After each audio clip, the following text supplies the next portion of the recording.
Thinking about moving to Toronto? Watch this video. Before you make that move to Toronto, this is a must-watch video. In this video, I will go over the 10 reasons why people are saying goodbye to Toronto. Hello everyone, welcome to my channel. I'm Allia and I dedicate my time creating so many videos every single week about what it's like to work, sleep, and play in the GTA, specifically Toronto. From downtown Toronto core to Oakville, Burlington, and even Hamilton.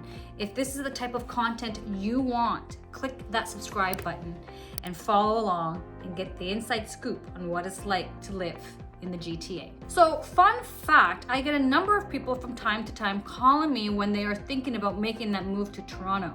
And I absolutely love receiving these phone calls. So if you're thinking about making the move anywhere in the GTA, make sure you send me a text, give me a call, a direct message, or even a comment below this video, and I'll be more than happy to go over any questions you may have about moving into the greater Toronto area. So let's dive right in. Here are the 10 reasons why nobody's moving to Toronto, Ontario. Number 1, the traffic. You're on the Spadina in front, trying to get around by car, forget about it.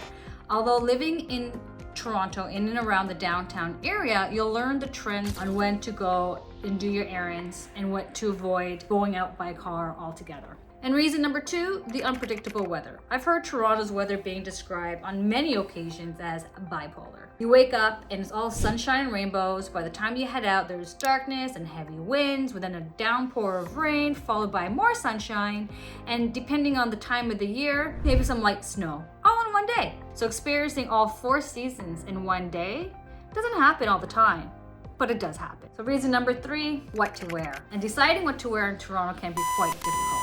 Do you wear something summery, something spring, something wintry, or all of the above? My recommendation is to bring layers. It's always easy to take off the coats throughout the day because in the morning it can be quite cold in any given day. Summer, spring, fall, winter, it's a brisk morning. But come afternoons, it can get really hot in the fall. It can also get really hot in the summer. In the winter, no, it's gonna be cold. Lately though, we've been experiencing milder winters. But then when you think you can be okay with getting away with the light raincoat, while you're on your journey throughout your day in Toronto, you would regret your outfit and you wish you had brought in that coat, that scarf, those hats, that glove, all of the above. Really hard to decide what to wear.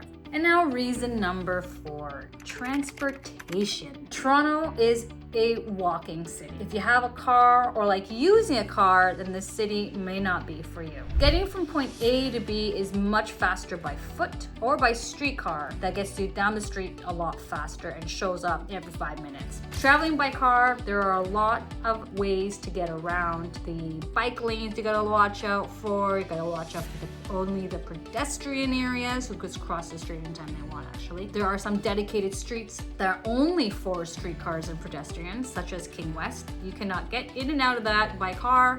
If you do, it's just one block and you gotta get out and you gotta get a ticket. And then our reason number 5, parking. Parking is a pain. Just good luck finding one, paying for it.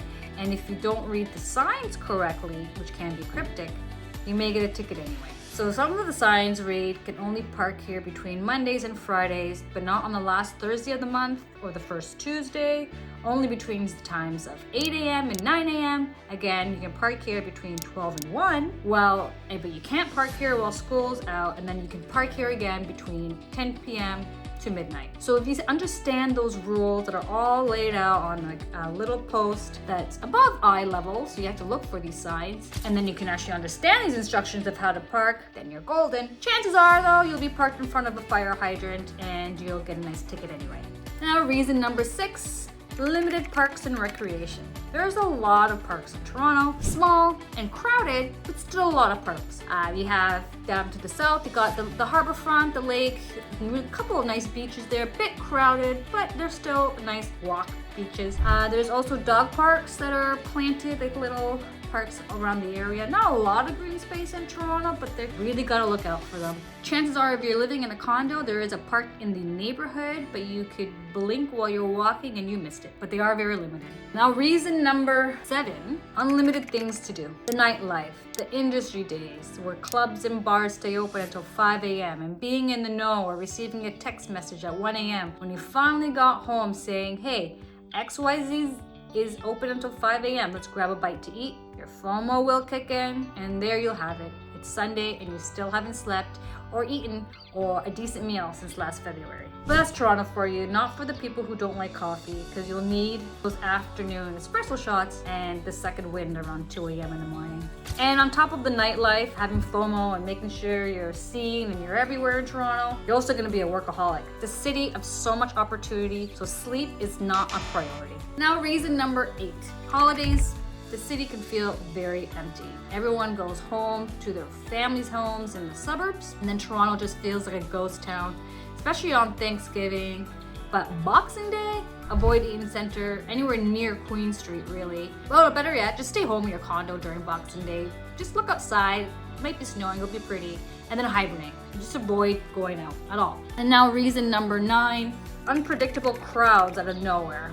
If you don't like sports games, you're going to need to memorize the home games for all Toronto sports teams, which include, but not limited to, the Raptors, Blue Jays, Maple Leafs, Elton John concerts, Taylor Swift. I mentioned concerts in the same category because they're all located in the same area of Toronto. So if any of these events are happening in the city and you are unaware or unprepared, you will not make it home that day. You'll be stuck in Toronto. So make the best of it and enjoy one of Toronto's finest restaurants and bar hop. Guaranteed you'll bump into someone you'll know. And now reason number 10, the culinary scene. It's a foodie's haven. There are about gazillions of restaurants in Toronto of every kind and over thousands of bookings per night. So if you're on a diet or like to meal prep, then I admire your discipline. But if you move to Toronto, I would wish you the best of luck to stay disciplined. But on the bright side, it is a walking city, so your step count will be up, although your calorie intake may be a little more than you'd want. So there you have it. We've covered some vital points you need to know about moving to Toronto. So if you are still daring to move to the city, let's connect, reach out, and let's make your transition to Toronto smooth and exciting. Check out these juicy extras on Toronto Living, and thanks for hanging out. We'll catch you in the next video. Until then, keep those moving motivations up.